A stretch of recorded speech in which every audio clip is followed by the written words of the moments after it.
Hello, everybody, and welcome to Season 5, Episode 1 of History's Greatest Idiots, the show where we look back through all of human history and bring you examples of absolutely wild and crazy stupidity so you can take lessons from the mistakes other people have made and never repeat those mistakes again. But who are we kidding? We're humans, and mistakes are in our nature and probably woven into our DNA at this point. Joining me as ever is my wonderful friend and amazing co-host, Derek. Derek, how are you doing, my man? I'm doing pretty great. Yeah. Having a fantastic weekend. We're just coming off a First Friday, where we do the big art thing. So That's right. How did that go? What was that like? it was super busy. It was good. It was a fun time. My son's in town, That's and he didn't come down, but he Sleeping had off. an adventure. He did. We were just talking about this. Why don't you tell the good people about the little adventure your son had? I think he improvised well. But He did. So my cat has been rebelling and going out into the hallway and roaming the hallways with me, and I've been taking him out for walks as his little treat. I tried to walk him in the lobby like a dog and be one of those guys. But we have an elevator, and he is scared of that. And I found out the hard way that he will scratch the hell out of you if you take him in the elevator. And I showed Brad that he likes to walk in the hallway and do all of that. And Brad thought it was so cool.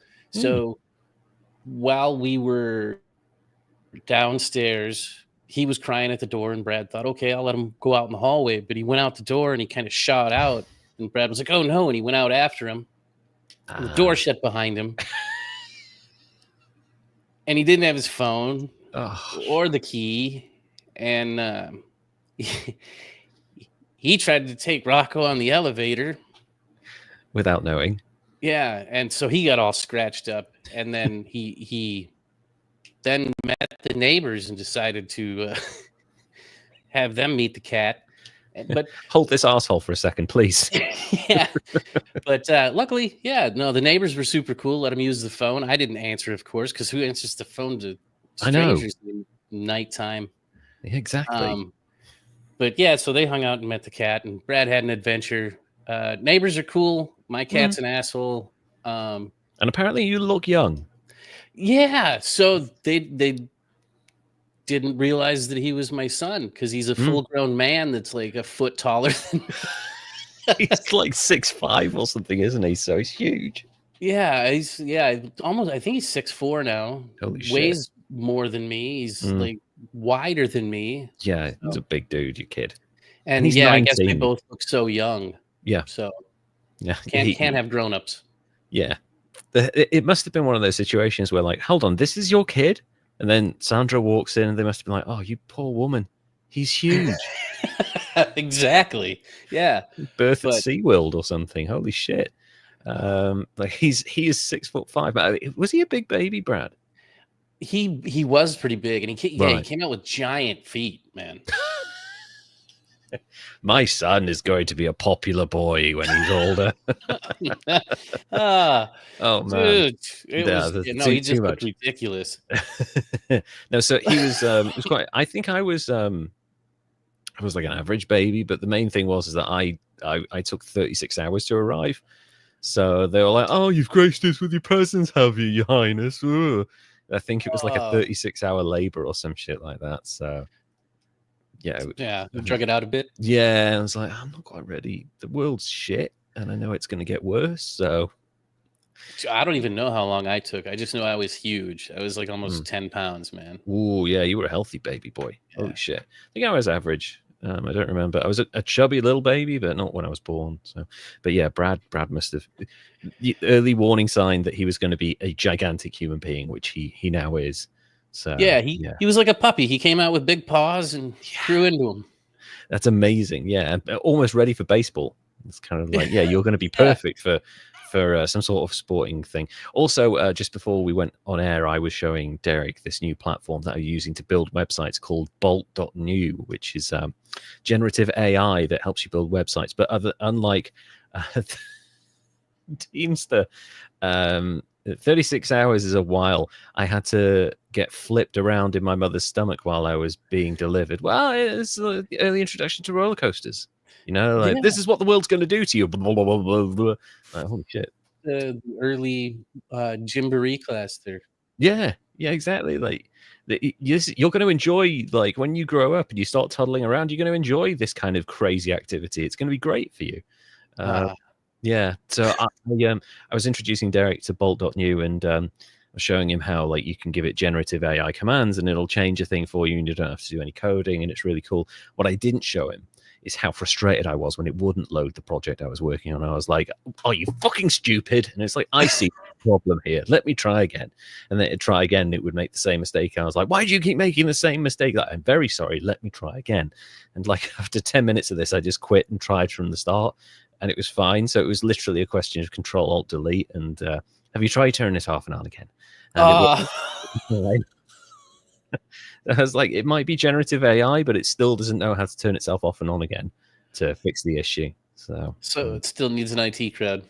it still needs an IT crowd. It still needs someone to be there to, like, press the physical buttons and make it go, "Oh yeah, sorry, I was being stupid. Okay, let me just reset that."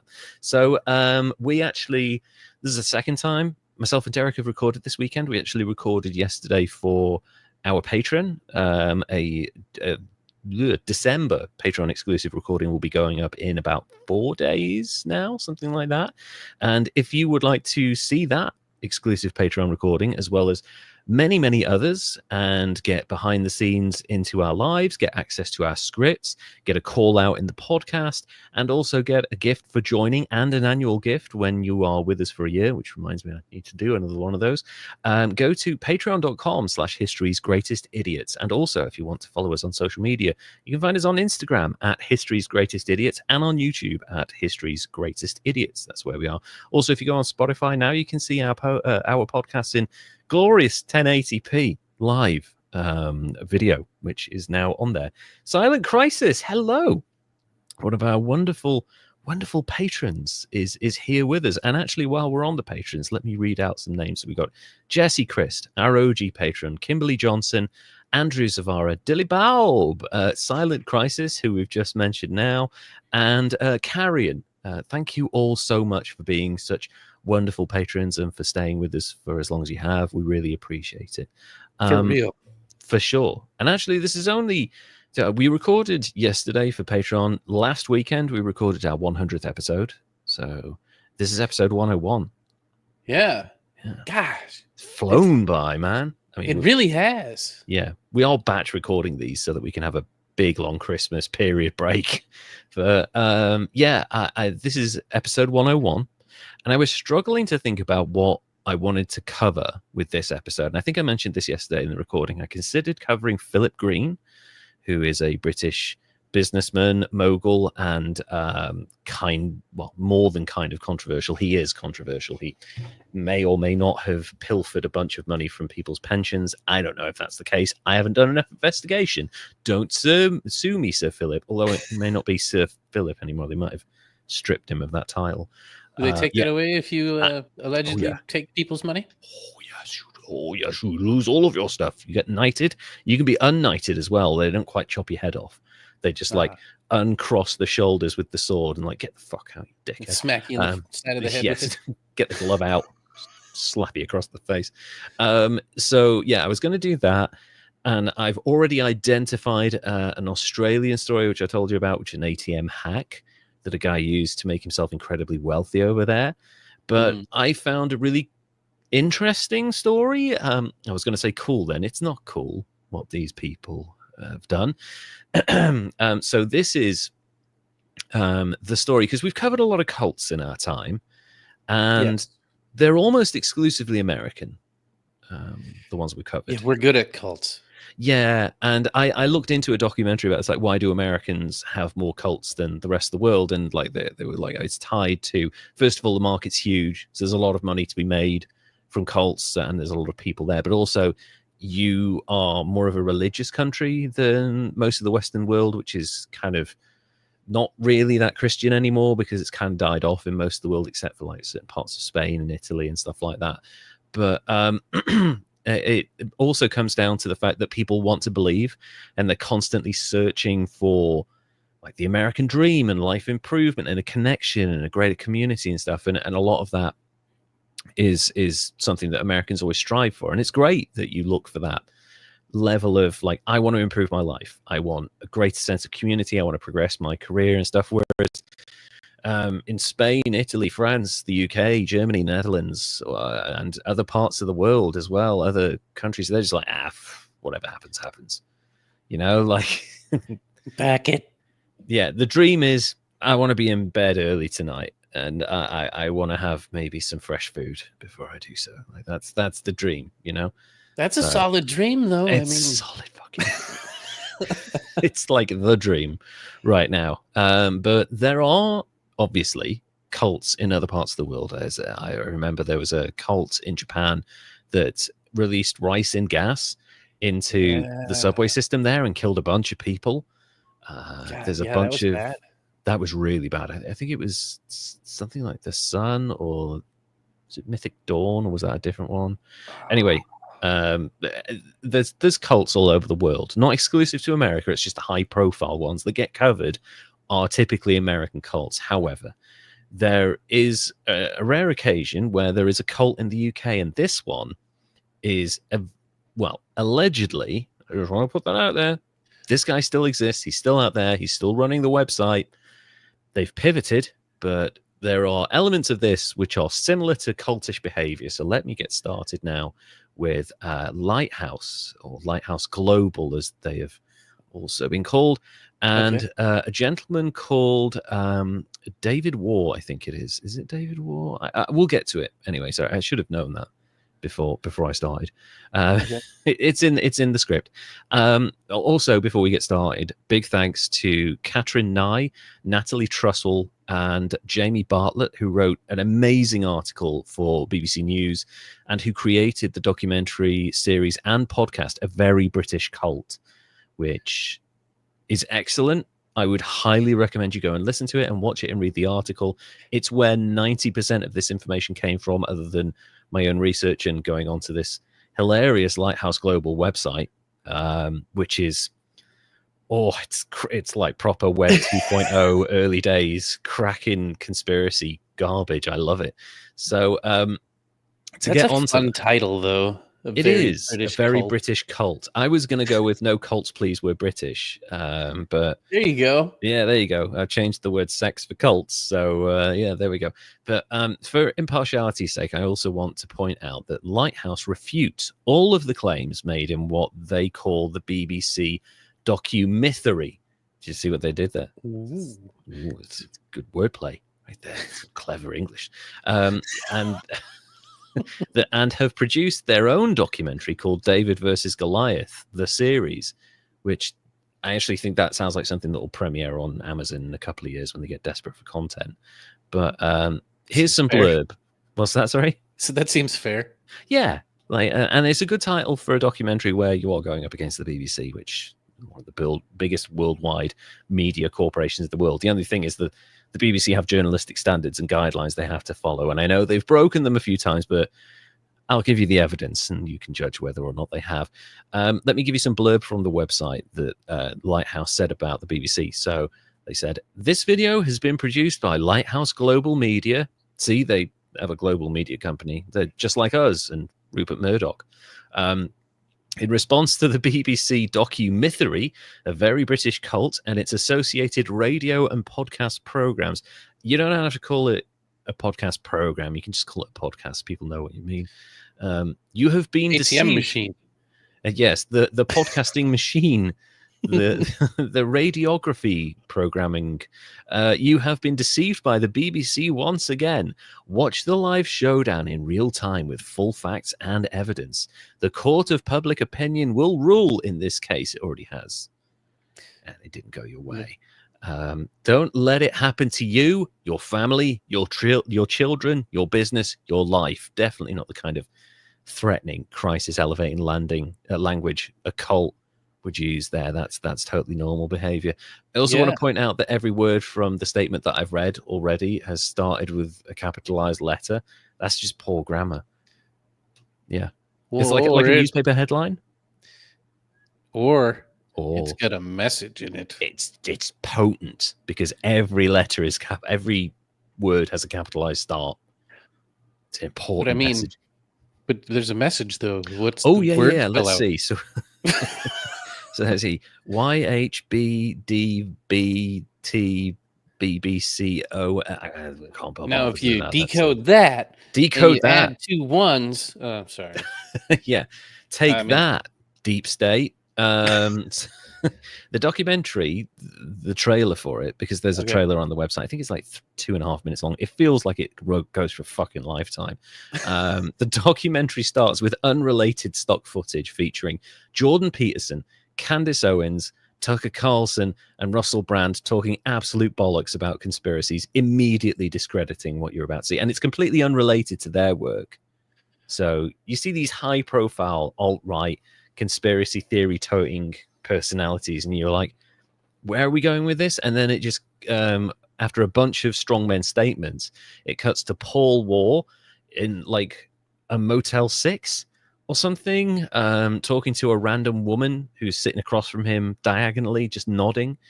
He's sat in a computer chair, which feels really out of place. Like, I just want him to sort of slowly spin around while he's like spouting all this stuff about being cornered by the BBC and just woo, woo, woo, woo. And he's got a tiny, tiny little coffee table next to him with a tray on and then a cup of tea. So like the tray is the coaster, and then there's this tiny, tiny little coffee table. It's very distracting because that's center frame. He's off to the side, and the looking room you've got in the shot for like action to take place is just a fucking tiny coffee table. It's hilarious. The sound quality is appalling because I think they've got they don't have a boom mic and nobody's wearing a lapel mic. So some dude just hanging a condenser mic. Someone's just dropping a fucking Blue Yeti in from the top. It's honestly one of the funniest things I've seen in a while. I was watching it because he doesn't really say anything of any direct value. It's all random statements about I will blow the lid off this and I will do that, and it's he doesn't mention any names. I was like, where are we going with this, Paul? What are you getting at? And I know this is meant to be against the BBC, but you haven't mentioned them once, really. So you've just featured a bunch of talking heads about conspiracies, and now you're just going off on one. Anyway, let's get to Lighthouse themselves before all the controversy.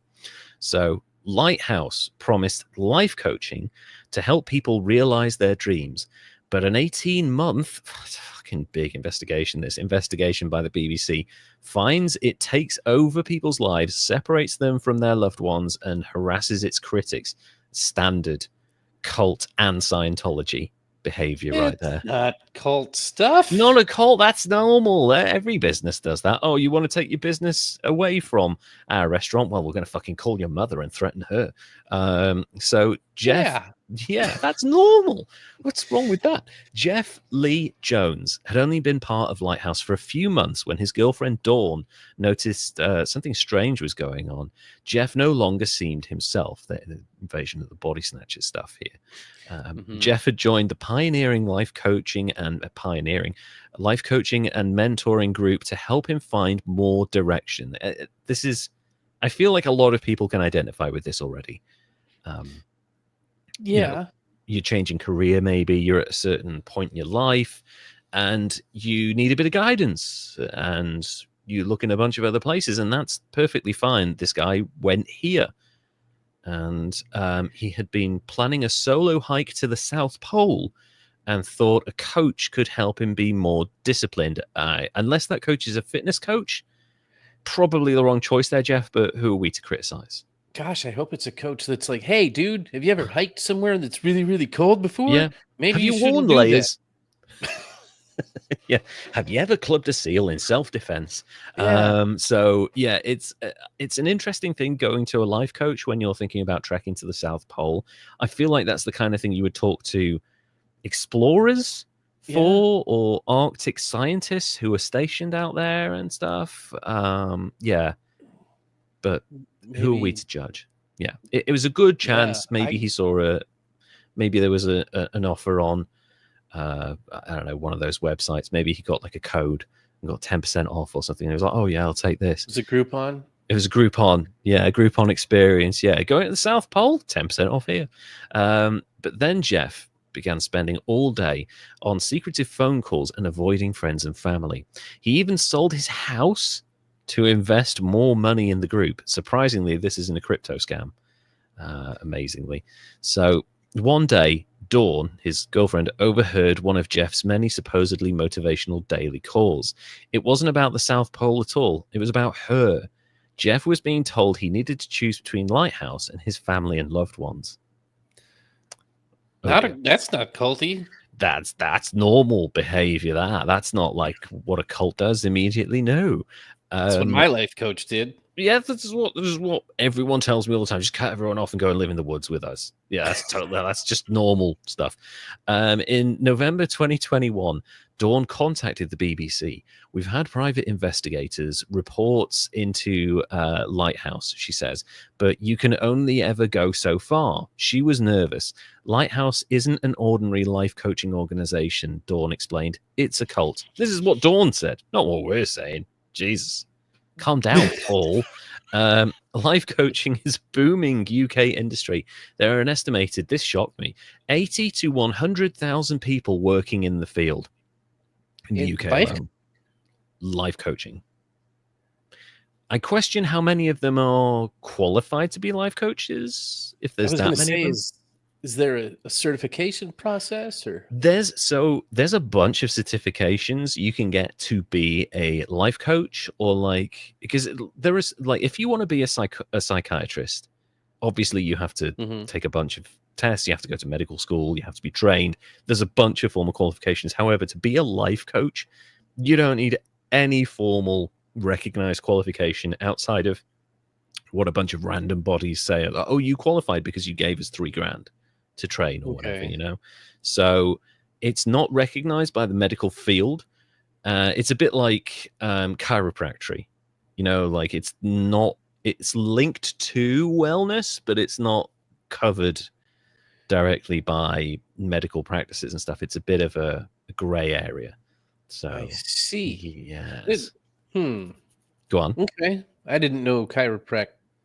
Oh yeah, it's like, I mean, I'm not saying it's junk like that. It's a thing that works, but it isn't like, it's not directly a medical qualification. You don't necessarily need a medical qualification to be a chiropractor.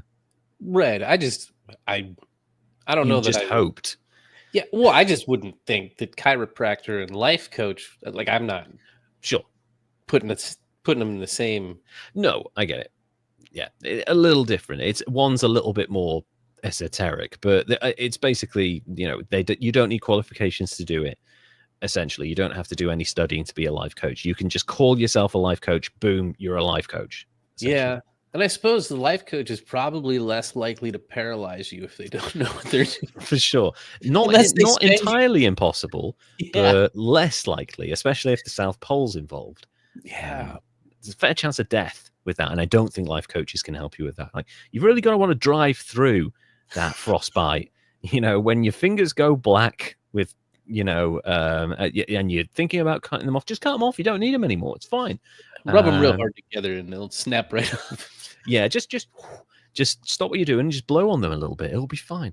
Unlike many therapists or counselors who are trained to help people come to terms with difficult or traumatic pasts, coaches say they focus on clients' futures, and that's where the difference is. That essentially it's like having a career guide, like someone, a career coach, like, why don't you try this? Why don't you do this? So there's really not any specific medical qualification for that. In theory, at least, they try to help people work out what they really want and how to get there. 100,000 life coaches in the UK, be very careful. And in the rest of the world, be very careful who you open up to. Out there, people, make sure that you get references, like actual references, and not just things that are generated on their website. Get referred to by someone who's used their services and who is reasonably happy with and who you trust the judgment of. Don't just give them all of your inner secrets, because this isn't, confidential. This is just them, basically having access to your entire life. So just there's no real like doctor patient confidentiality. No. Yeah. None of that. They can do with that information what they want. So on their website. Yeah. And also, if you need life coaching, talk to people around you who have experience in life and maybe get a bunch of opinions. Like, I had an idea the other day for a business, and I went to Derek with it. And Derek's response was, if you don't do it, someone else will. And I was like, oh, shit, you're right. And I went to a couple of other people for a kind of a point of view on it. And they were like, you need to do that. And I was like, crap, you're right. I need to do that. So that was my life coaching. I asked people that I trusted and that like had professional insight into the field that I was looking into. So those are your best life coaches. However, if you want to pay for a life coach, find a good one, someone with a lot of references. Anyway, in the past few years, Lighthouse, formerly known as Lighthouse International Group, based in the Midlands in England, has received hundreds of thousands of pounds from mentees. Now, just quickly aside here, I don't know quite where they're getting that location from, since the registered address for the business, and you can look that up in the UK, is 20 to 22 Wenlock Road in London.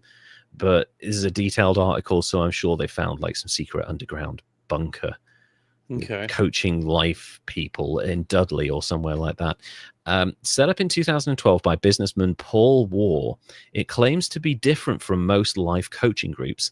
Its founder, who grew up in South Africa and tells people he was a multi-millionaire by the age of 35, although the Motel 6 video says otherwise, he has developed a revolutionary approach by fixing people's spiritual well-being. So he's only like 45% Elon Musk, South African, claims to be a multi-millionaire by 35. That the spirituality thing is where it deviates a little bit. Okay. Yeah. When Jeff found the group via an online book club run by a Lighthouse devotee called Jay Singh, or Jai Singh, I think it might be, he thought it could help him too. Jeff says he was looking for inspiration from someone successful, and Jay, a former property developer in his late 30s with a calm and engaged manner, seemed to be just the man. Please don't take advice from people just because they're calm. They might be high. So, that's a fact.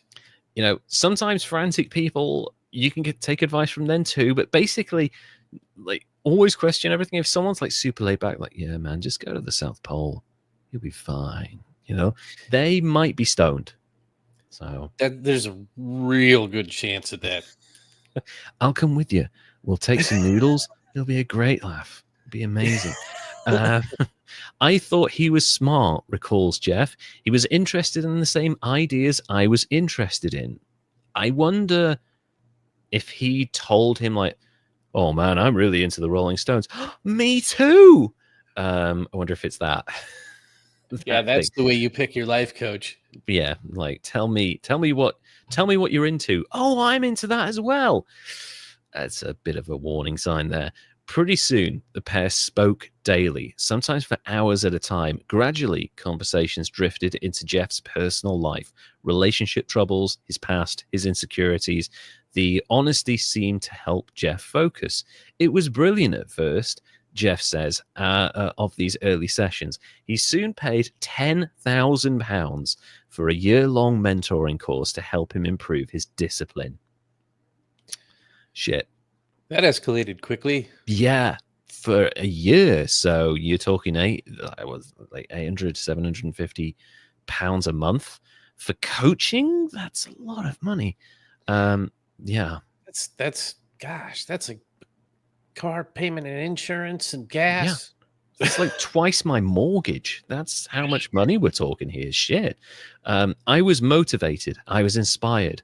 After several months, Jai Singh offered Jeff the chance to get more involved with Lighthouse. Jeff was delighted, even if it did cost him £25,000. Coughed up another 25 grand there. Uh, Getting real Scientology vibes from this. Like, oh, you've got to reach the next level. I got an idea for my next job. Yeah, just like getting people to just talk to them for a few hours and then just get them to give you money. Like it sounds like it works on some people. Well, I mean, Yeah. where did he have? Okay, he's got all this money, Mm. and he needs a coach on how to be successful. Like, where did you get all the damn money in the first place? Hell yeah. And I mean, also, this guy is thinking about a trip to the South Pole. It's not something that, oh, I'm going to go to South Pole. I'm going to go and see all of the crazy, like most people just go to Spain or like Mexico, or, you know, like when you go on holiday, you go abroad, you don't go to the South Pole. That's really rare. So this guy has a lot of money, I'm thinking, and they probably saw a whale. Yeah. Or like I go to like, oh, I'm going to go abroad, and abroad is Wales. So it's like it's a sort of floating soft border, but it's there. You know, you get signs. You're in Wales. I'm abroad. Anyway, so he said it would be the best opportunity for me to succeed. Apparently, Jeff was told the money would be made back many times over with all the new business opportunities, and he would surely follow up on them and make a killing in the stock market. I don't know. Jeff became something called a Lighthouse Associate Elect, which definitely sounds a bit like Fight Club. Little bit. Kind of. Shave the hair off and call him a space monkey.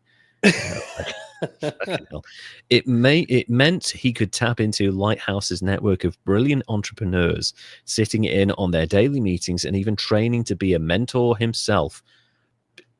I'm getting images of pyramids in my mind for some reason. Yeah, a little bit. Real completely unrelated to the story, but I'm getting images of pyramids in my head. I don't know why. But yeah, anyway. Leveled. Yeah, I just strange coincidence. He would also get guidance from Lighthouse boss Paul Waugh. Jay or Jai, I'll not know how to pronounce that. I apologize to this potential con artist. Jai said Paul counted Bill Gates and Warren Buffett amongst his contacts. I mean, he follows them on LinkedIn. I'd imagine that's the contact. That counts. Yeah, that I got a reference from Bill Gates once. It said, "Who are you?" Yeah. Jeff handed over the money, and Lighthouse began to take over his life. Every morning at 5, Jeff would prepare for a daily call where Lighthouse business would be discussed. Initially, it was just a catch-up, but within 6 months, the calls sprawled to 5 or 6 hours long, with up to 30 people online for each call. It's like a group teams call? Yeah, but also, like, I bark at, like, an hour-long phone call with, like, anything to do with work. I'm like, this can be handled in an email and maybe a quick call. You don't need to do that, but fucking 6 hours? Nah. That's a work day. It's a full fucking work day. Yeah, and also, like, those are continuous. You're not getting like let's have a 15-minute comfort break so you can go and, you know, have a crap. No, just straight through 6 hours. The guy must be hoarse at the end of these calls. Jesus. That's no. It sounds a bit like someone who's trying to put someone in a trance a little bit and trying to hypnotize them by talking a lot. Not that we don't talk a lot ourselves, but we're not trying to hypnotize you. Join our Patreon. Jeff shut himself in a room deep in concentration, eyes locked on his laptop, following a peculiar ritual of transcribing Paul Waugh's thoughts and ideas.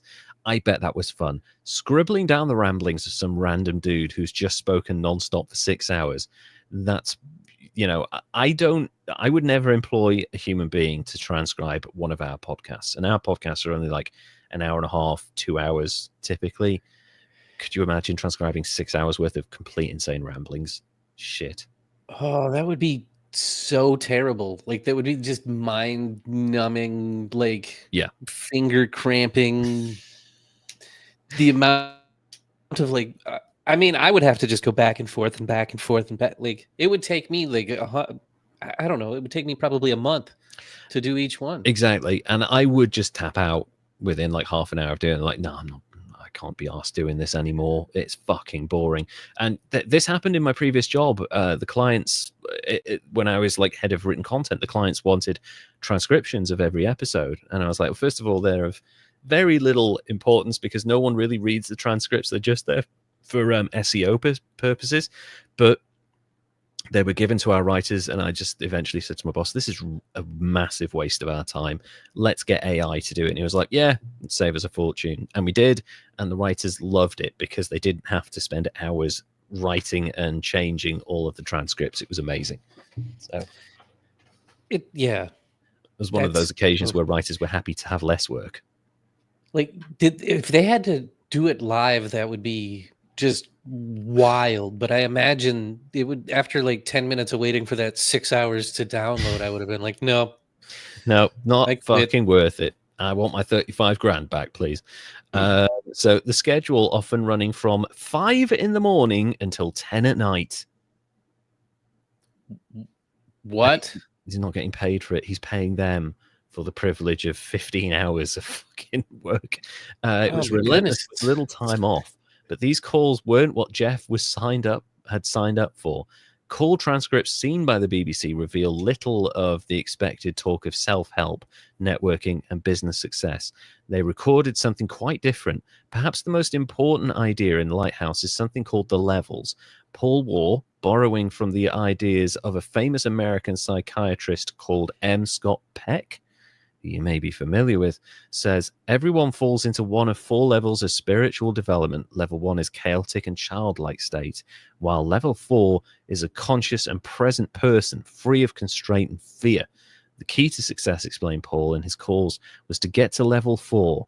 Jeff was told he needed to work weeks. He needed weeks of work to get there and achieve his goals. But weeks became months, and months became a year, and he never learned about Xenu. Ever, not once.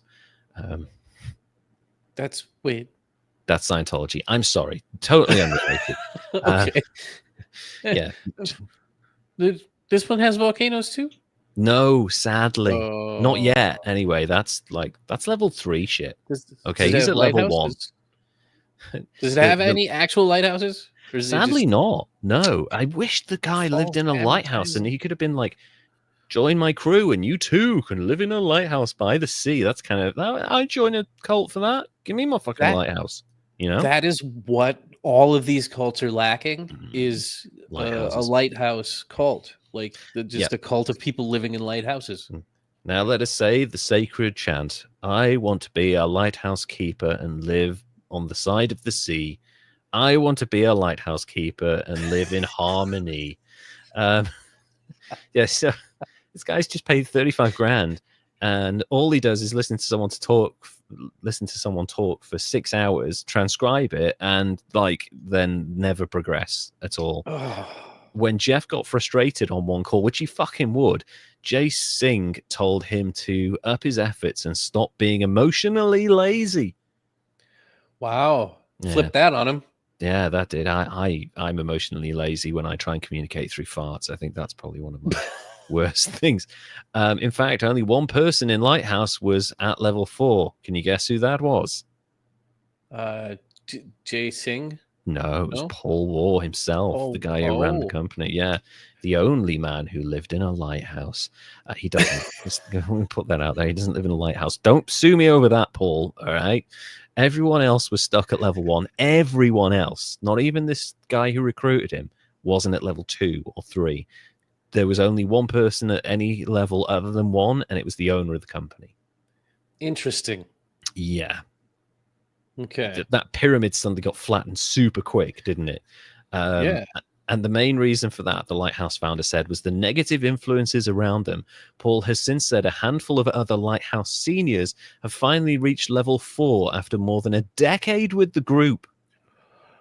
Wow. That is a lot of. How much did decades worth of work cost? Does it Well, I mean, this say? guy spent 35 grand in a year. So you're looking at the better part of $500,000. I mean, it's still cheaper than Scientology, but still, Yeah, fuck. but they don't have volcanoes. They don't have aliens. They don't have Yeah, alien overlords. They just have a cute little lighthouse, which actually, when you think about market value, that's about $500,000. So but decent no value. actual lighthouse. I know. You know the ironic thing. When we went to Anglesey on holiday, one time we went for a walk and we walked around a lighthouse. It was very, very cool. Really big lighthouse. That thing went on the market a few months later. It was on for £1,000,000. Oh, And I looked at it and I was like, because it's not just the lighthouse, it's all of the buildings. And it was like 8 bedrooms or something. And it came with a bunch of land. And I was huh. like, oh, that might be worth it. You know, I mean, obviously you're living right by the sea, but fucking hell, that's own a It'd be lighthouse. kind of cool. Yeah. You could say you lived in a lighthouse for a little bit and become like Ron Burgundy in Anchorman 2. Go blind slowly. So Lighthouse also pushes the idea that the greatest obstacle to climbing the levels is often a person's family and friends. Oh, them damn family and friends always getting in the fucking way. Yeah, that's what's stopping you. You've been in this company for 10 years. You've given us $500,000, but it's your family and friends that are slowing you down. All families have difficulties, and Lighthouse would find them, says Jeff. Find them in your journal or find them in your personal mentoring. They had access to this dude's journal. Yeah. So, like, did they make him do the journal just for them? Maybe. I mean, that wouldn't surprise me actually, but it also wouldn't surprise me if they're like, oh, we need that for material for your training or something. Yeah. So yeah, this is why I don't keep a journal. This is why I forget everything. Family said Lighthouse to Jeff were narcissistic and controlling, including his own. Family said Lighthouse to Jeff were narcissistic and controlling, including his own. They didn't want to let their loved ones go and would sabotage mentees' potential, Jeff was told. They were dangerous. Erin, yeah, that's big red flag there. Erin, who became a Lighthouse associate elect at the same time as Jeff, tells a similar story. She joined after a divorce, hoping to kickstart a new career, and at first it seemed like a decent way to go about it. An investment in herself, the group called it, but talk of business opportunities turned into revisiting her difficult past. I just want to point this out as well. Not that I've ever gone through this. I've seen my parents go through it. Take 6 months after something like a divorce or something like major life changing, when maybe you've hit a certain age. Don't make any giant life changing decisions for at least 6 months after a big life event like that. Give yourself a chance to take stock, slow down, look at what's going on around you, look at your finances, look at the world. Don't jump into a big commitment or a big change like until you've had time to do that and discover who you are. Because like a divorce, that's like you're kind of losing a part of yourself, and you have to rediscover who you are without this person that you've been married to before. So don't just go straight into a life coaching thing. Spend a little bit of time with yourself and make some decisions. Talk to your friends and stuff. Don't go out and give strangers 10 grand or whatever it might be. That's go for a walk first. yeah, I could be a life coach. I'll have 10 grand. Thank you.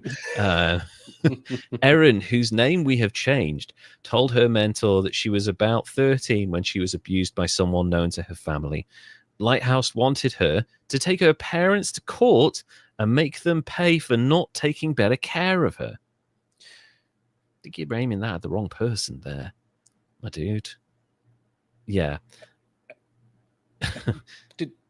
How does that help? I don't know. Did they get the person that did it?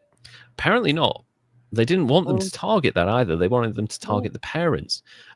Erin now believes it was to free up more money, which she could then invest in Lighthouse, which that's exactly what it was. That's 100% what it was. Give us the cash. Got it. Yeah. Why aren't you taking it out on them? Paul Waugh said to her on one call. Why aren't you trying to get justice there? Taking it out on them isn't justice. It's just revenge. That's all that is.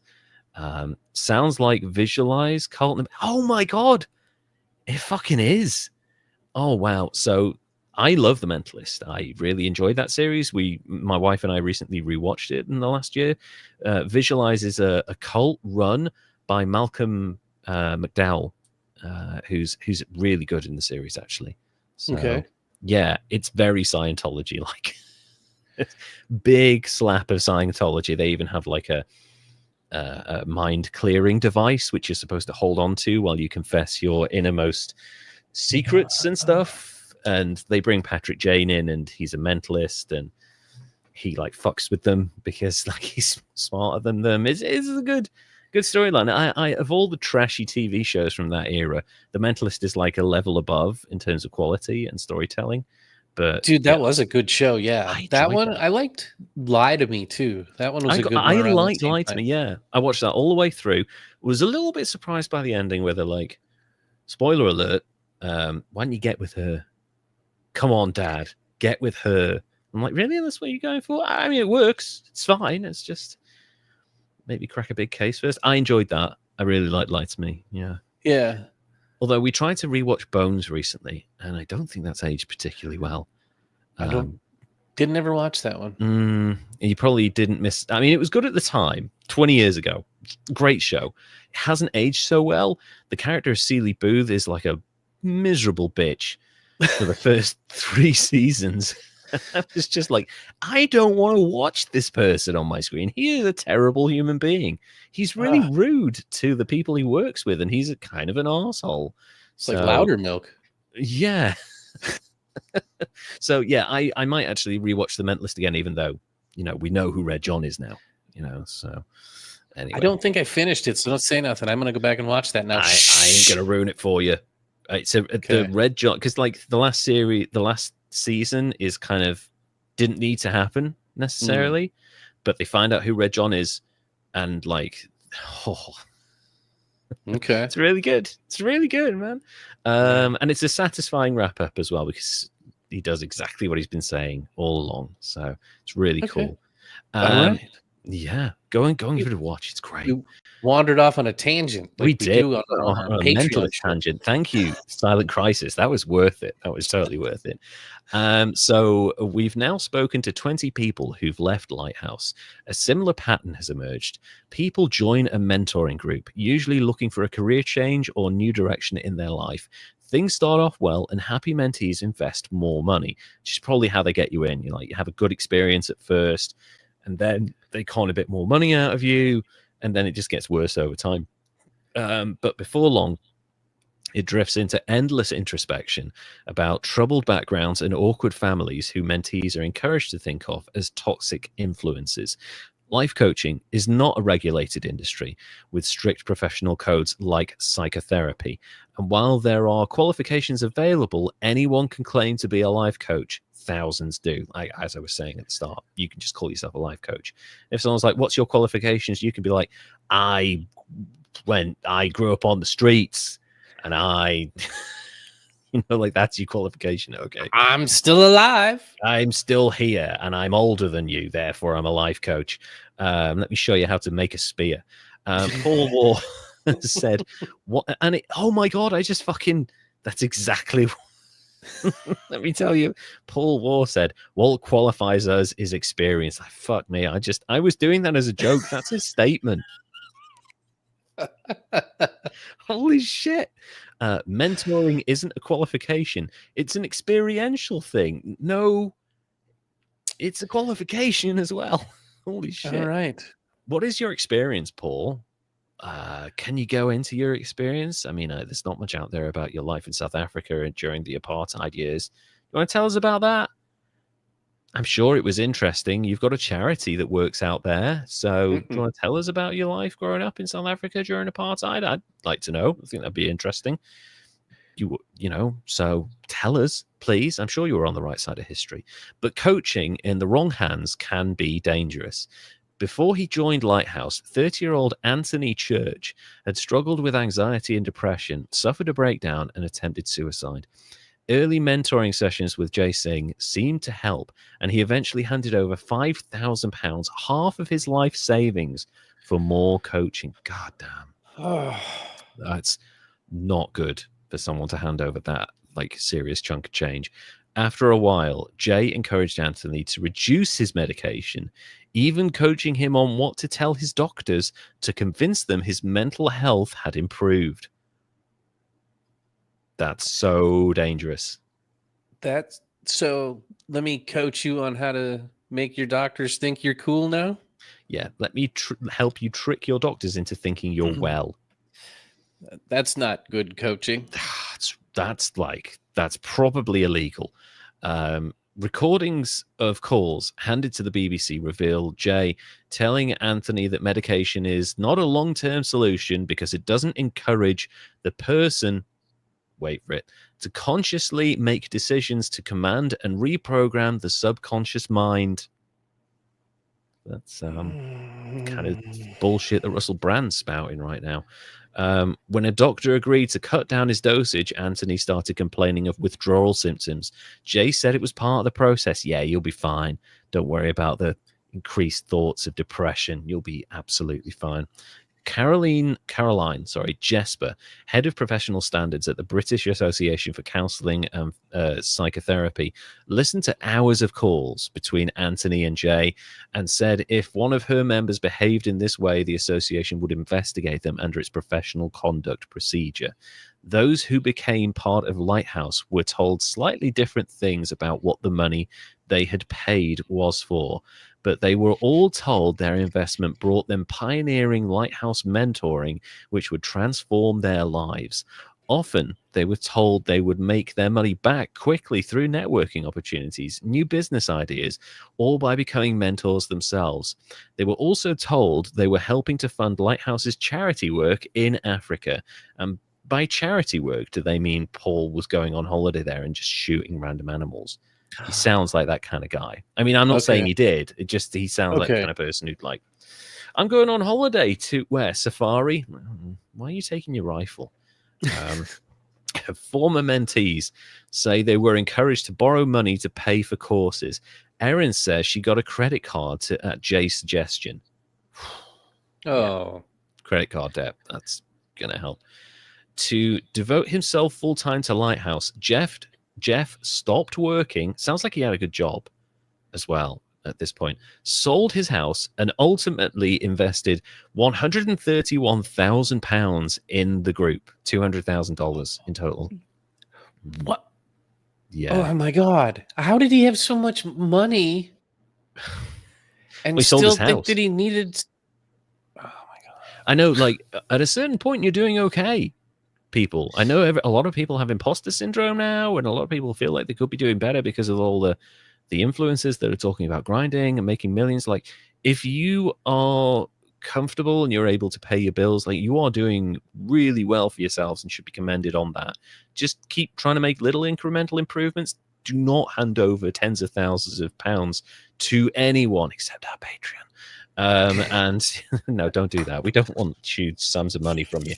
It's just unless you've got billions, and then unless you got billions, unless you're Adam Newman, in which case we will take some of that sweet WeWork money. But according to the people the BBC spoke to, none of the returns ever materialized. So $200,000 invested, zero returns. After 2 years, doubt started to creep in for Jeff. Oh, poor Jeff. But he knew Lighthouse could be ruthless with dissenters. When Anthony began querying whether Lighthouse was helping him, Jay said he was being paranoid as a result of the withdrawal symptoms from his medication, which might also be the case, but he's only gone off it because you told him to. So, oh, man. These fucking people. When he left, just because you're paranoid doesn't mean that you're not getting taken advantage of, screwed over by this dude in the cult that's not a cult. Yeah, exactly. You're paranoid. It's because you're not on your meds anymore. That'll be 12 grand, please.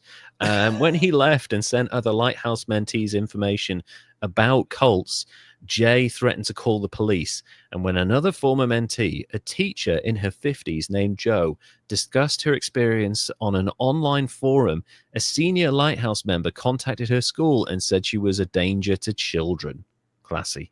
Ooh, Yeah, that's real fucking Scientology level that is, horribleness. yeah, like one of their MO trademark moves, just like showing up and Harassing you. spreading a bad name about you to your neighbors and work Yep. and shit like that. Yeah. I know, yeah. It's a good thing that they are kind of an afterthought these days, to be honest. Erin, meanwhile, was berated. I almost said beheaded then. That would have been a bit extreme. Berated as a cynical old witch, nice, when she asked where her money had gone. Paul reminded her that they had recordings of her disclosures about the abuse she'd suffered as a child. Jesus. I started to become increasingly unwell, says Erin. I'd even physically throw up. I mean, yeah, that's a lot of stress to put on someone who's been through that kind of thing. Jesus. What was the reminding of the It's a threat, isn't it? huh? You remember we've got those recordings of you, right? That's like, that's ammunition, basically. And she did eventually leave. So good for Erin on that Yeah. one. But when she did leave, Paul made good on his threats in a YouTube video where he named her and revealed her abuse as a child in a Okay. YouTube video. Pretty certain that breaches YouTube's terms and conditions, as well as like data protection laws in the UK, which are taken very seriously. You can go to jail for years for that shit. So Yeah, like I don't know. I guess it sucks that that's mhm. out there, but like, how does that like? I don't know. That just makes him a terrible person. Is Oh all yeah, that does. and vindictive. But there's a good end to this, though. He later edited her name out after being warned that identifying a victim of a sexual offense without their consent was a criminal offense. So he pulled her name from that. Thank God. The turning point for Jeff was when he took time off to visit his dad in the United States. Away from Lighthouse, he began to see things differently. He recalled playing golf with Paul Waugh and watching a senior mentor scurrying after him carrying his equipment. At one point, so caddying, at one point, the senior mentor dropped to his knees to tie Paul's undone shoelaces. Wow. That's The a bunny senior goes mentor. around the tree, and like, yeah, that's a senior mentor. That's one of the senior members of the group. He's tying this dude's fucking shoelaces for him. And Jesus. paying for the privilege. Yeah, 35 grand. Oh, you tied my shoes. Thank you. That's 6 grand. I thought is that why where I'm going? I realized the level of control he had over these people. When Jeff returned and announced he was quitting, Paul Waugh bombarded him with messages, some friendly, some hostile, to try to get him to stay. That's because he's coughed up over 200 grand at this point. So yeah, they don't want to lose their cash cow. Lighthouse told him to wait 2 years for any return on his money and warned him that creating controversy could jeopardize his investment. That's not how investments work. You don't just have your money taken away from you because you say, this is kind of fucked up.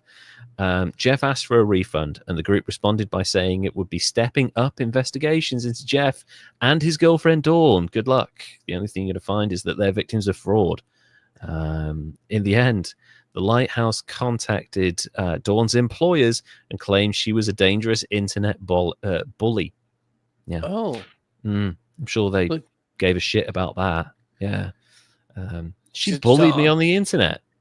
saying all kinds of mean shit about my hair. Yeah, she made fun of the way I look. Okay. And attacking critics seems to be part of the group's modus operandi. When we put our allegations to Paul Waugh and Lighthouse, the group claimed data protection rules prevented them from responding properly, but not for putting their personal details out on YouTube about someone who was assaulted when they were a child, apparently. The group accuses the BBC of being part of a smear campaign. That feels like a waste of the BBC's time. They've got bigger fish to fry. Yeah. You know, they're still mired in their own controversies. I don't think they need to be going after you. And they went on to target people online who it suspected had been interviewed by the BBC, including Jeff and Dawn. 7 Lighthouse-related accounts were shut down by Twitter, X, for hateful conduct shortly after the BBC first got in touch with Paul Waugh, including one named Parents Against Trolls. Just FYI, these were shut down during Elon Musk's reign of terror. That's how bad these accounts were. Like, they were worried for being banned on there. Their name was Pat? Their name was Pat. Parents Against Trolls. Hilarious. It's Pat. You It's remember that from Pat. Saturday Night Live? Yeah. I do. Oh, shit. I hadn't even thought of that. Oh, my God. More than 40 people who have left Lighthouse or have loved ones in the group or have been close to its leader spoke to the BBC for this story. Many others were too scared to speak, yet there are still dozens of people who remain part of Lighthouse today, and for many of them, Paul Waugh's promised high life remains out of reach. I was able to walk away, but I don't think a lot of people in there have anything to walk to, says Jeff. They've committed too much. Essentially, they've all sold their houses at this point and given it all to this one dude. One woman who rented a 6-bedroom house to Paul Waugh said she ended up with 8 Lighthouse team members living there in a 6-bedroom house. Oh, man. Yeah. The house became absolutely filthy, and every bedroom had been converted into a bedsit. So he's a slum landlord, as well as yeah, that's really bad. For a time after they all moved out, 3 or 4 letters arrived daily about unpaid bills. So they're being chased by creditors now at this point as well. Another ex-landlord told us he had received about 150 letters from debt collection agencies addressed to people involved in Lighthouse. The BBC searched public records and found 17 county court judgments against 9 current members of Lighthouse. Jay Singh, Jeff's mentor, had £20,000 worth of unpaid debt. Paul Waugh had no county court judgments against him, though. Yeah. He's letting other people get the debt. He's scooping all that money, too. Yeah, he doesn't need to rack up any debt. He's got lots of money, other people's money. Nearly all of those who have been part of Lighthouse have told us that they think Lighthouse is a cult. Everyone we spoke to with family members involved in Lighthouse think the same. And Lighthouse is a growing concern to the people who monitor cults too. We spoke to 10 different cult experts from the UK, the US, and Canada. Among them are 5 people with PhDs, 2 winners of the Margaret Singer Award for Cultic Studies, and 3 accredited therapists, and 1 random ginger guy with his own podcast. With extensive experience with working with ex-cult members. 7 of these experts told us they believe Lighthouse is a cult. 2 preferred a different terminology, although both said they were concerned about Lighthouse, and the final expert said they'd rather not comment because who would? They might make Paul Waugh angry, and he might call up them and call them internet bullies or something. One charity which helps people break free from abusive groups, the group's called Catalyst, says it now receives more calls about Lighthouse than any other UK organization, with over 30 people asking for help. These are active members calling them. Oh, wow. Yeah, 30 people involved in the group are now calling, asking for help to get out. This is in 2023, so this is a year ago now. Okay, all right. This is a lot. I'm sure it's all changed. I'm sure it's fine now. One charity, oh no, I've already covered that. Sitting on day-long mentoring phone calls seems like a far cry from the popular image of a cult, where depictions tend to be about mysticism and new religions. We're going to get to that. You just hang in there. They're going to bring Jesus into this mess. But the experts say cults are opportunistic, latching onto new trends, even if that is self-help for entrepreneurs. They are defined by how they can control members' money, time, and even thoughts. Cult expert and social psychologist Dr. Alexandra Steen says there's such a strong stereotype that the only cults are in California, where people wear long orange robes. There is a cult in your neighborhood. I think we covered that cult, right? Didn't we? Is that the Rajneeshians? Did we talk about them? Or were they in a different part of the States? We talked about the Rajneeshans. I don't know where they are. I think that's the Mm. Hare Krishnas that are the Yeah. orange robes in California that you see by the Yeah, airport. that's right. Yeah, is that a cult? I thought that was an actual religion. I think it's a religion. I mean, what's the difference? Am I right? I mean, I was going to say it. I'm not gonna. I mean, my wife is a Catholic. I'm not going to tell anyone that their religion is a cult. But there is some similarities. But then again, there are some similarities.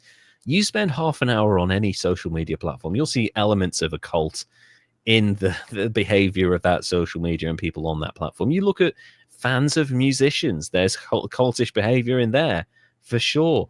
Kimberly Bright Eyes is joining us. Lighthouse is most definitely a cult. All it's missing is religion and an end of time date. We'll get to one of those just a second. Who doesn't love a good pivot? She goes on to say that for people with loved ones inside a cult, it's like a living death, partly because attempts to criticize the group often backfire, leaving them unsure how to act. Cults want families to get angry and complain, so the family needs to avoid criticism. Stay in touch, be available, Steen advises. She accepts it can be extremely challenging, though. Katrina Deichler, whose brother Chris has been part of Lighthouse for more than a decade, says when they were younger, the pair were more like best friends than siblings.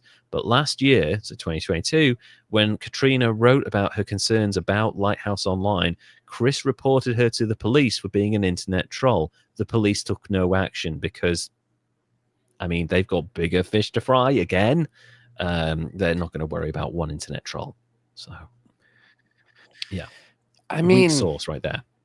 like, yeah, internet trolling's not really so much of a police matter. No. Till it's like until it gets to like stalking terroristic or dangerous threat sort of terroristic stuff, threats, yeah. life threats, other horrible threats. Once it gets to that level, but if someone's like, they said mean things about me, just block them and move on and let it go. Like that's the majority of the time. If they start chasing you, that's when it's like online stalking. So, yeah.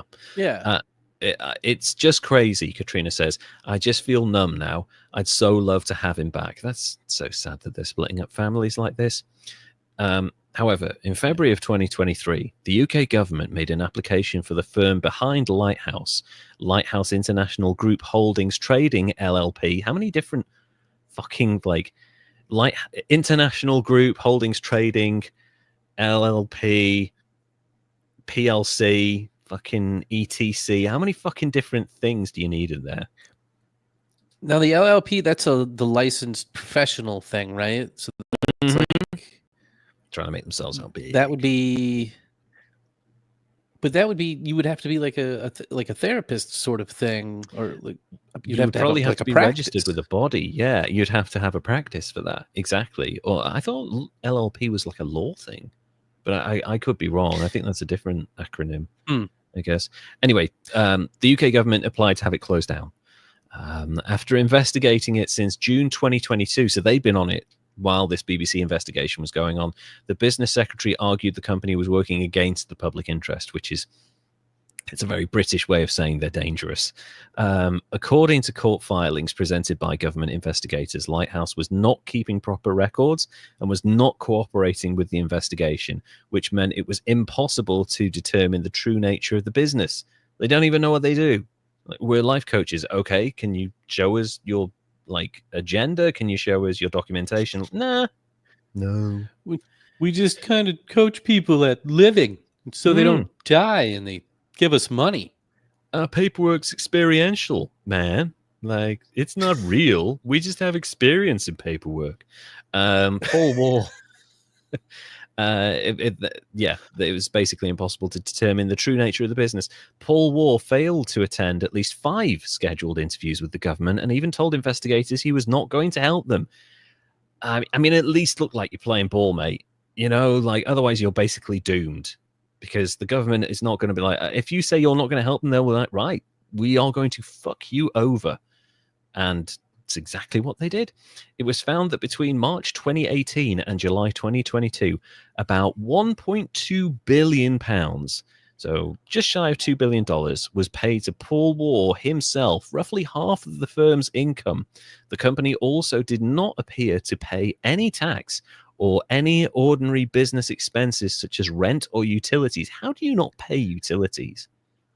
Do you fucking rewire? I don't know. Not keeping them on, I don't know. I know, like you'd have your fucking electric cut off after a while, right? Like Usually pretty quick. Yeah, really quick. Paul Waugh argues he receives more than half of the money because he pays for some of Lighthouse's expenses himself and is the biggest investor in the people at Lighthouse. Like, I've invested in a lot of people through businesses. I ain't never charged them 35 grand, 130 grand, 200 grand because I like got them a job or whatever. That's fucking crazy. On the 28th of March this year, there was a hearing at the Royal Courts of Justice in London, attended by around 20 Lighthouse associates and mentees, including Paul Waugh himself. Government investigators told the court that it was wholly unclear what Lighthouse actually does, which is a fucking hilarious statement, despite the claims of pioneering research into what? Stuffing some things. Are you claiming you're scientists now? Because that shit is very clear about how you qualify for that. They could only identify significant amount of money passing to Paul Waugh as its prime mover. Judge Cheryl Jones decided it was in the public interest to close down Lighthouse International Group Holdings PLC, ETC, blah, blah, blah. As he left the courtroom, Paul Waugh told us he had wanted to close Lighthouse down for a while, but the group would not stop its working. It's now going global. When asked why so many people think his group is a cult, he said, they don't know what a cult is. They're slurring us. They're smearing us. They're smearing us. It's a smear. Yeah, smearing of cult. He added that most of their allegations were complete nonsense. Sounds pretty fucking. I mean, there's evidence, Paul. Just because you didn't keep records. Lighthouse argues it has helped lots of people overcome obstacles to their potential through mentoring, life coaching, counseling, and community support. It also says people who have given money were investing in themselves and are not entitled to refunds. I think a judge might have something to say about that. Although Lighthouse International Group Holdings is now in receivership, there is little to stop the people behind it carrying on its work. The group is already evolving. Since it came under scrutiny, it has since rebranded with a new emphasis on Christianity. Rather than self-help, he found the Jesus man. Boy. Yeah. And you Here know we what go. that means? If you are a religion, you don't have to pay taxes. So if you can backdate that to when they weren't a religion, that'd be great. Oh, can you do that? Can you Oh, yeah, backdate religions your don't. religion? Yeah, Scientology. Oh yeah. The Church of Scientology, I don't think they pay taxes, and they rake in millions of dollars from, I don't want to call them suckers, but, people who want to know about Xenu. I don't know. The group is, I've mentioned that. Its website says it now trades as Lighthouse Global, which promises to share our 18-year journey from personal development into Christ. That sounds like a boast, like you didn't go Super Saiyan and turn into Jesus there. And the persecution we have suffered along the way. Of course, they've got to have a persecution complex because it's a Christianity thing now. Jeff doesn't expect those still involved will think any differently after the court case. They think, I've got to protect Lighthouse. I've got to protect Paul Waugh. Logic is gone. The day after his firm was shut down by a judge, Paul Waugh went on Twitter and said, I asked the judge to close our old company down. He wrote triumphantly, it was a masterstroke, replied one Twitter user. I wanted this incredibly damaging thing to happen, says the chairman of Enron, Pan Am, BP. It's all part of my master plan. So there you go. That's Lighthouse. They are still in operation. They are very much a strange approach to Christianity now. If you go on their website, please don't go on their website. They might get their hooks into you. But a fascinating story. And we're not saying that Lighthouse were a cult, but some of the behaviors were very similar to what other cults have done. So what do you Yeah. think, Derek, of Lighthouse? I think they're And Paul Waugh. definitely not a cult because he says they're Yeah, not. not a cult. They Not a cult. meet all of the markers of being not a cult. Exactly. Yeah, definitely not a cult. 100%. Golly. Dude, life coaches scare the shit out of me because Yeah. I totally am gonna fucking join a cult. I don't think a lot, in fairness, I don't think a lot of life coaches are like trying to start a cult. I think some of them are just trying to make a living giving advice to people. I'm sure some of them are really passionate about helping people. Most of them probably the reason they get into life coaching. Some of them almost certainly get into it because they think they can make money through it and not have to do a huge amount of work. Some of them probably want to do like tour circuits where they give inspirational speeches like that gigantic man. What's his name? Tony Robbins? Tony Robbins, yeah. Tony Robbins hungry and he can eat a fucking whole hippo. That man is a giant human being and he is terrifying. No wonder he's coaching people. It's like, you too can be 6'8" if you just follow my pattern of eating giant. Is that how that works? Just yes. Eat Miracle Grow. We've just been eating processed food and looking young for our whole lives. That's what's been going on with us. He's just been eating like, I don't know, rocks or something, and now he's a fucking human giant. So anyway, life coaches, not all scary, but carry on with your thoughts on Lighthouse and Paul Waugh. Man, so much money. Yeah. Just I don't even know how to rate it other than like it's 98% not a cult. Yes, we will go with 98% not a cult. But then again, we should point out that we are 96% not a cult. So you are 2% less of a cult than we are. So yeah, I don't like we're so coded in our talking, I don't even know. Are we a cult? Read between the lines, people. Are we a cult now? We'd have made more money by now if we were a cult. What an interesting group. I'm so disappointed in their lack of lighthouses. Yeah, that could have been such a good hook. Join a cult, you get a lighthouse. I want a lighthouse cult to have lighthouses. Yeah. And I like how they just use buzzwords and there's like no substance or no substance to any of it. And they got like 15 different DBAs. Yeah. Just 6 hours of rambling every day. What the fuck, dude? All right. I've got this 15-hour job for you that you're going to pay me 35 grand for. Thank you, boss. I wonder how he gets referred to. I wonder if he just, because usually cult leaders give themselves like a title, don't they? They give themselves like a really important title, like what's his name? David Koresh wanted to be known as, well, he was the second coming of Christ, wasn't he? So he was that. He changed his name to David Koresh. That's right. Yeah, he wasn't originally David Koresh, and yeah, a bunch of people give themselves different titles. So I wonder if Paul Waugh differentiates himself from those cult leaders by just having people call him Paul, or I wonder if he had a specific title. Yeah, the Grand Sandworm. The Grand Lighthouse Keeper. That was it's an interesting one. I do think that there's definitely, because there are a lot of life coaches out there, but there's also just not even life coaches. There are a lot of people out there that are selling a kind of a miniaturized version of cult of personality. You see it quite a lot on LinkedIn. I think LinkedIn, there's a lot of LinkedIn bros who will tell you how successful they've been in business and how they can help you grow your brand or blah, blah, blah. And I would take a lot of it with a pinch of salt. I definitely wouldn't hand over any money. I probably wouldn't even attend any seminars because it would feel a bit like a timeshare thing for me, that. So I think if you are looking for advice and guidance in life, go to the people that you already have existing relationships with.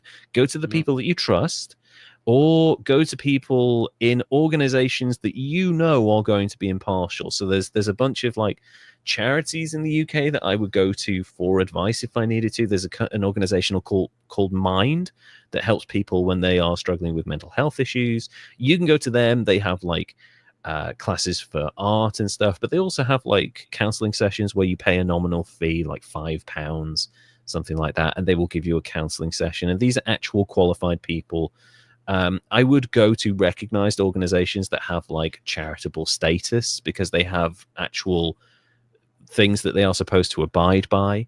Go to recognized individuals that people have given you proper references for, but generally just talk to people that you know if you need advice. You'll find that you'll get great advice from the people that have already experienced life. So, Yeah, you know, generally that's where you get the best advice, and for free. 100% true. The best advice I ever got from my granddad was, if you are ever in the jungle with a flamethrower unit and someone puts a knife to your throat from behind and starts touching your shoelaces, it's probably a Gurkha, and they're probably working out if you're German or British. So just let them finish touching your shoelaces, and then you'll be fine. That was the advice he gave to me randomly. He was a flamethrower unit in the war. Yeah, and the Gurkhas are kind of insane. They're what the fuck? Okay. Yeah.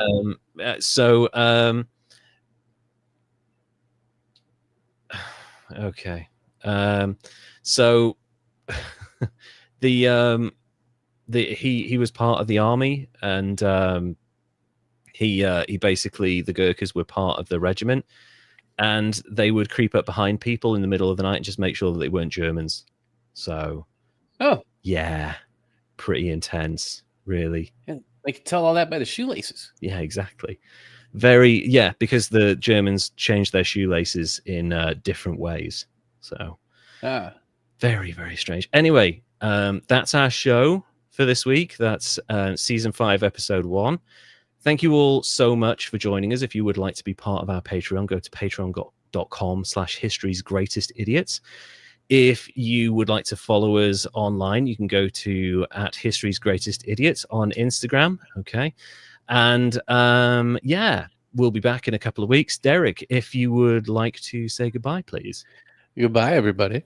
And we'll see you all again very soon. Take care now. Bye.